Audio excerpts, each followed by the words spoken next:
Vous avez un coefficient de 3 et vous me dites que vous avez fait des calculs et vous avez minimum 6, 7 de coef. Il n'y en a qu'un qui parle, c'est la finalité. Avant, ce ne sont que des intentions, maintenant, c'est un résultat.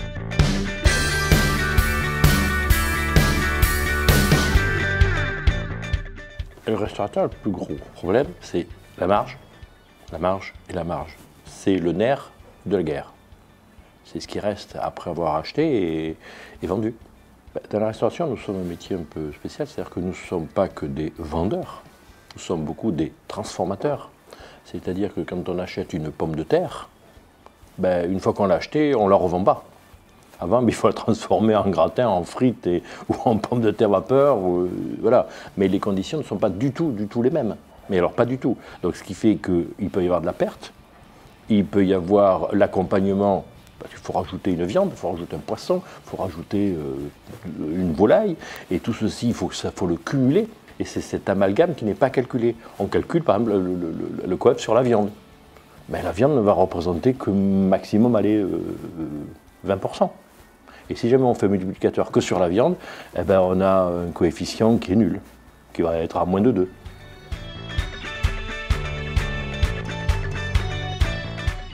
Oui, surtout si jamais le confrère se trompe, c'est-à-dire comme on va aller en dessous de quelqu'un qui s'est trompé.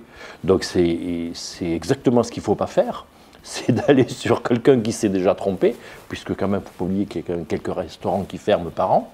Et le restaurateur, si jamais il ne rentre pas dans ses sous, il n'a qu'une chose à faire, comme une 30 000 à 31 000 restaurants par an fermés.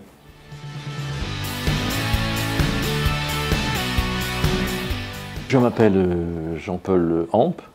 Il y a 40 et quelques années que je suis dans la restauration après un parcours avant.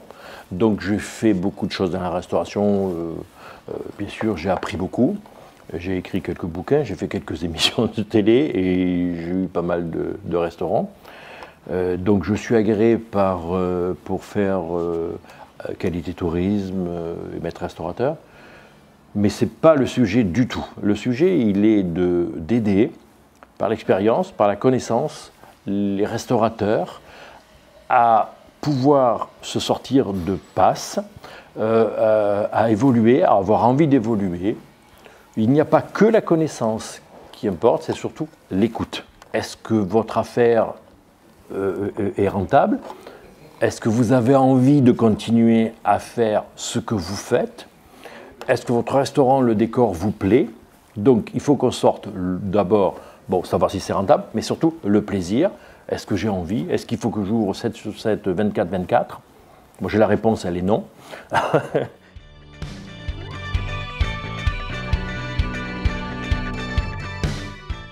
Les gros problèmes que j'ai eus dans la restauration, c'est parce que je n'avais pas de programme de gestion, parce que ça n'existait pas. On faisait confiance au comptable pour dire il y a ça, il y a ceci. Mais le problème, c'est que c'était 14 à 18 mois après le bilan d'avant. Et là, maintenant, c'est beaucoup trop tard. Il faut faire du calcul. Il faut qu'à la fin du mois, c'est-à-dire le 21, le 28 mois du mois d'après, quand on a reçu sa TVA, son URSSAF et tout ceci, il faut absolument savoir si jamais on est dans les clous des fiches techniques, c'est-à-dire que si on a défini un coef de 4, est-ce qu'on a toujours 4? Est-ce qu'on a moins de 36% de frais de personnel? Et c'est là où on voit un prime cost. C'est un mot qui est un peu grossier dans notre pays, gestion, mais ce n'est pas escroquer les gens, ce n'est pas la comptabilité qui vous permet de exploiter votre entreprise, mais la gestion, c'est prendre de la marchandise, des personnes, parce que la gestion, il y a de la personne dedans, il ne faut pas oublier. On l'achète, il faut la vendre. Le monsieur qui m'a fait son café, il n'a pas mis que de l'eau dedans. Il y a une machine qui chauffe, il y a de l'électricité, il ne faut pas oublier là-dedans. Il y a l'électricité, il y a un peu d'eau, il y a du café, il y a la personne qui nous a servi gentiment. Et tout ceci, par rapport aux 7 grammes de café qu'il y a dedans, le prix de vente n'a absolument rien à voir. Le sucre, je pense que personne ne lui a donné. Donc il y a tout ceci qui est dedans, il faut le compter. C'est la première chose que je fais, et souvent même au téléphone. même pas chez les gens. Je leur demande juste leur chiffre d'affaires hors taxe, leurs frais de personnel et leurs marchandises consommées. Et là, au miracle, en 1 seconde et demie, on voit le prime cost. Le prime cost, c'est vraiment l'acte le plus important dans la gestion tous les mois, c'est-à-dire c'est la déduction des charges personnelles à marchandises sur le chiffre d'affaires hors taxe. Et là, si on est à 60%, on dit, monsieur, c'est vrai, on va regarder 2-3 petites choses, peut-être vous avez de l'ergonomie, vous avez un truc ceci, mais c'est bien ce que vous faites. Et s'il y a moins, c'est encore mieux. Et si jamais on voit que le coef est au-dessus de 3,7, 4, bon, ben c'est bon, vous achetez la marchandise, ok, c'est bien. Mais ça, je vous dis franchement, c'est jamais. C'est jamais. Quand on voit que c'est pas bon, c'est facile à voir, hein, on voit que c'est bon, on creuse. Pourquoi ce n'est pas bon? Bon, ben, trop de personnel, trop de marchandises. Moi, j'ai eu des coefficients à 0,5, c'est-à-dire qu'ils achetaient ils avaient 0,5 de marge, donc c'est pas possible. En dessous de 3,5, de 4, on ne vit pas. Il ne faut pas chercher, le concurrent il est peut-être moins cher, mais si jamais nous, dans nos marchandises, on fait ça, il faut changer un peu le poids, refaire les plats, les intituler autrement, il y a beaucoup d'autres solutions. Qui manque de temps en temps, un truc qui coûte très cher, c'est juste bonjour. Et oui, ça se fait. C'est un décor qui est absolument pas adapté, pas aux couleurs, pas quand vous faites du steak et que vous avez un restaurant bleu, eh ben, c'est anachronique, c'est pas bon. Si vous avez un restaurant bleu, c'est du poisson. Mais tout ceci est quelque chose d'inconscient. Les couteaux pas adaptés, vous avez des couteaux qui ne coupent pas, vous avez des verres qui sont, on vous sert du verre de vin, soi-disant grand, à 25-26 degrés. Il y a tellement de choses qui sont importantes. On commence à le voir un petit peu moins, mais il y a encore des années, on voyait des cartes où il y avait 15 entrées, 15 plats, 15 desserts. Donc le problème était, c'est que quand ils étaient 1 ou 2 en cuisine, ou alors c'était Shiva, ils avaient 8 bras chacun, ou autrement, eh ben, c'était ou du congelé, c'était pas frais, c'était absolument n'importe quoi. Donc le premier truc, c'est une petite interview du cuisinier et du patron, leur dire qu'est-ce que vous aimez faire, qu'est-ce que vous avez envie de faire. Moi, mon premier truc, il est là, c'est pas l'argent, c'est l'envie. Parce que si jamais vous lui imposez un plat qu'il n'a pas envie de faire, ça ne se vendra pas et ça se vendra. Moi, je parle toujours d'envie. Qu'est-ce qui vous ferait plaisir de partager avec un client? On n'essaie pas de faire des choses qui ne sont pas partageables. Et après, eh bien, nous adaptons avec des fiches techniques, tout bêtement, mais c'est une simplicité. La fiche technique, on met du poids, c'est pas bon, le coef est pas bon, eh bien, on change, on met un peu moins de poids d'une chose, on supprime un produit, on en met une autre. Mais il faut s'adapter. On a contenté le client et on a fait vivre l'entreprise.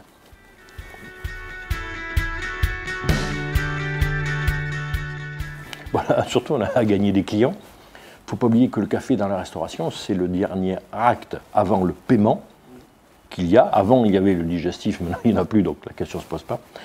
Et on a à l'heure actuelle des gens qui cherchent un prix. Mais le client, je ne vais pas dire qu'il n'a pas de prix, mais la différence entre un café de très mauvaise qualité, qui vaut quand même entre 9 et 10 euros, et un café de très bonne qualité qui vaut 18 euros, ça veut dire que c'est le double, mais c'est le double sur 7 grammes de café à 18 euros le kilo. C'est peanuts, c'est très peu. Mais par contre, sur un client, sur l'impact sur le client, c'est énorme. Mais quand je dis que c'est énorme, c'est-à-dire qu'il va avoir un espèce de goût amer, de robusta, il va dire, qu'est-ce que mon repas n'a pas été bon. Alors que vous avez dépensé d'une viande des sommes folles, vous avez pris un poisson pêché à la ligne extraordinaire et vous avez un café qui est absolument pas bon. D'envie, parce que souvent la personne, il est tout seul devant sa glace et il est tout seul. Ou il ne partage pas. Et si on ne partage pas, c'est foutu. Parce qu'on a raison tout seul. Et si jamais on partage, moi j'avoue que j'ai pris beaucoup, pas beau, enfin juste 100%, du partage avec les autres. Moi je suis né nu, bête, et j'ai essayé d'avancer, d'avoir des connaissances, de faire, de l'écrire, de le partager, voilà. Et je le fais toujours. C'est pas, l'âge n'atténue pas la maladie. du savoir et de l'envie de savoir. Bon, donc on va parler de nos programmes maintenant, puisqu'il faut parler de choses sérieuses. Donc on va commencer par la fiche technique. Pourquoi la fiche technique? Parce que c'est quelque chose qui est indispensable. On ne peut pas faire autrement. Et surtout, il faut la remplir correctement. Elle est très simple. On peut faire de 1 à 100 000 repas si vous voulez. Il y a tout dessus. Il y a la marge, il y a le coef, il y a la TVA changeable.